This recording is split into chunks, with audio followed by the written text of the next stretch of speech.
सबसे बड़ा पुण्य। एक राजा बहुत बड़ा प्रजापालक था, हमेशा प्रजा के हित में प्रयत्नशील रहता था।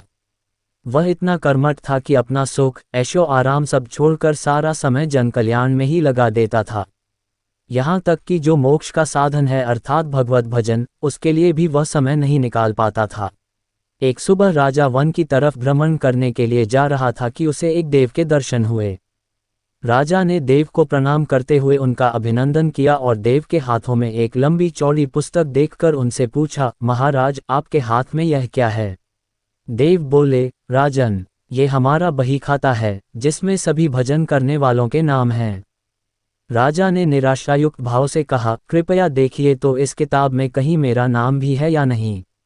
देव महाराज किताब का एक एक पृष्ठ उल्टने लगे, परंतु राजा का नाम कहीं भी नजर नहीं आया।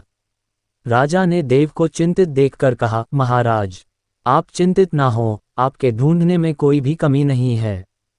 वास्तव में ये मेरा दुर्भाग्य है कि मैं भजन कीर्तन के लिए समय नहीं निकाल पाता और इसीलिए मेरा नाम यहाँ नहीं है। उस दिन राजा के मन में आत्मग्लानि सी उत्पन्न हुई, लेकिन इसके बावजूद उन्होंने इसे नज़रअंदाज कर दिया और पुनः परोपकार की भावना लिए दूसरों की सेवा करने में लग गए। कुछ दिन बाद राजा फिर सुबह वन की तरफ टहलने के लिए निकले तो उन्हें वही देव महाराज के दर्शन हुए। इस बार भी उनके हाथ में एक पुस्तक थी। इस पुस्तक के रंग और आकार में बहुत भेद था और यह पहली वाली से काफ़ी छोटी भी थी। राजा ने फिर उन्हें प्रणाम करते हुए पूछा, महाराज आज कौन सा बही खाता आपने हाथों में लिया हुआ है?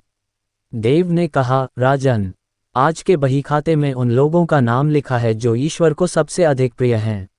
राजा ने कहा, कितने भाग्यशाली होंगे वे लोग, निश्चित ही वे दिन रात भगवत भजन में लीन रहते होंगे। क्या इस पुस्तक में कोई मेरे राज्य का भी नागरिक है?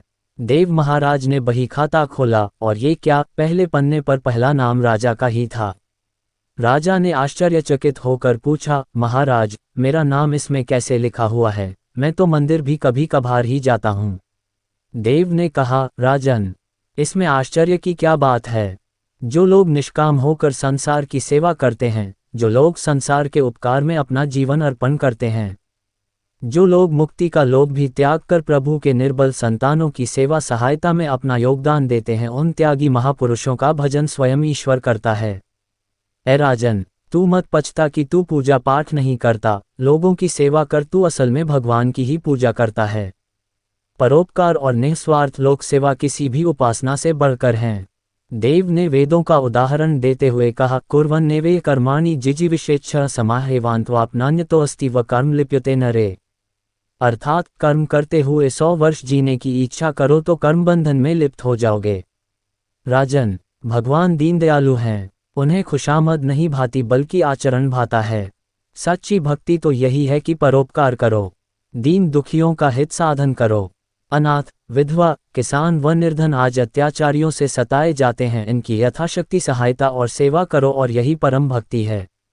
राजा को आज देव के माध्यम से बहुत बड़ा ज्ञान मिल चुका था और अब राजा भी समझ गया कि परोपकार से बड़ा कुछ भी नहीं और जो परोपकार करते हैं वही भगवान के सबसे प्रिय होते हैं। मित्रों, जो व्यक्ति निस्वार्थ भाव से लोगों की सेवा करने के लिए आगे आते हैं, परमात्मा हर समय उनके कल्याण के लिए यत्न करता है। हमारे पूर्वजों ने कहा भी है, परोपकाराय पुण्याय भवति, अर्थात दूसरों के लिए जीना, दूसरों की सेवा को ही पूजा समझकर कर्म करना, परोपकार के लिए अपने जीवन को सार्थक बनाना ही सबसे बड़ा पुण्य है। और जब आप भी ऐसा करेंगे तो स्वतः ही आप वही ईश्वर के प्रिय भक्तों में शामिल हो जाएंगे।